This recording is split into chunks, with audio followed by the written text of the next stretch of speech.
Hey guys, today let's learn how to set up interactive widgets on iPhone iOS 17. So if you guys want to go ahead and set up those interactive widgets on the iPhone device, on the iOS 17 softwares, in this video tutorial, I'm gonna teach you guys, step by step, just how to do this. So please watch this video until the end to find out how. So all we need to do this is a scroll to our long screen tab or to our notification centers. So scroll down from here, and what we need to do is to just long press on our screens and tap on customize. Now, it's tap on lock screen, and as you see, we can actually tap on the plus icon, or basically tap on these options to edit the widget. So I'm gonna tap right here, and as you see, I could remove and add some widgets as well. These are our interactive widgets, as you see. So I'm gonna basically remove one, and basically add one as well.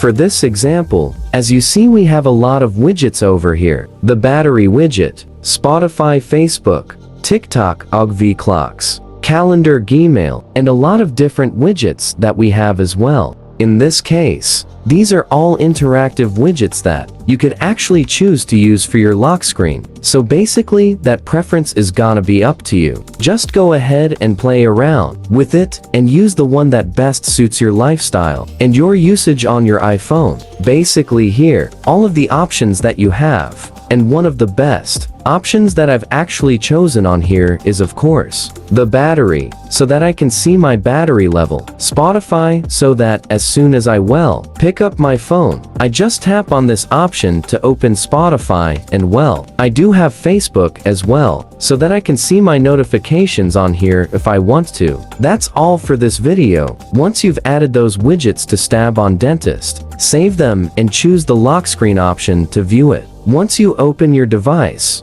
And that's all for this video, guys. Thank you guys for watching. Please like this video and subscribe as well if you guys learned something. And take care.